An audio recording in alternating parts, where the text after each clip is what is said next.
আসসালামু আলাইকুম প্রিয় দর্শক, আশা করি সবাই ভালো আছেন। আলহামদুলিল্লাহ, আপনাদের দোয়া এখন অনেকটাই সুস্থ আছি। আপনারা আরও দোয়া করবেন যাতে খুব তাড়াতাড়ি আপনাদের মাঝে ফিরে আসতে পারি। সব থেকে বড় কথা হচ্ছে যে আগুন নিয়ে কেউ আর খেলামেলা করবেন না, এরকম ভিডিও বানাইবেন না। আর আসলে আমি ভিডিওটাতে বানানোর আগে কয়বার মানে এই ট্রাই করছিলাম, এটা আপনাদেরকে আমি আইসা দেখাইতে পারবো যে আমি ভিডিওটা বানানোর আগে কয়টা লেয়ারে পরীক্ষা করে পরে আমি ভিডিওটা বাস্তবায়ন করতে গেছিলাম।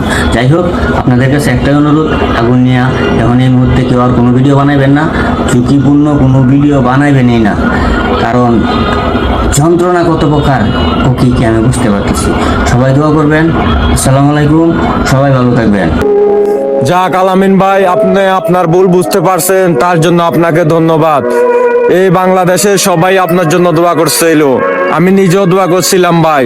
আপনি যে রিক্সে ভিডিও বানাচ্ছেন আপনার জীবনের ঝুঁকি নিয়ে, তো আশা করি ভবিষ্যতে আর এরকম রিক্সের ভিডিও বানাবেন না ভাই। নিজের সেভ করুন, টাকা পয়সা হাতের ময়লা, আজ আছে কাল নাই, কিন্তু নিজের লাইফের মূল্য আছে ভাই। আপনার দিকে চাই আছে আপনার ফ্যামিলি। তো আমি সবারে বলতেছি, যারা যারা রিক্সের ভিডিও করেন আগুন নিয়া গাছের উপর থেকে রেল লাইনে গিয়া, তারা দয়া করে এই ধরনের ভিডিও বানায়েন না। শুনছেন তো আলামিন ভাই কি বলছে? আমরা সবাই টাকার জন্য নিজের জীবনটা শেষ করে দেব না। সবার ফ্যামিলি আছে আমাদের, আমরা একজন না, আমাদের পিছনে আরো 5 জন আছে। তাই সবার কথা চিন্তা করে আমরা রিস্ক নিয়ে ভিডিও করব না। ধন্যবাদ।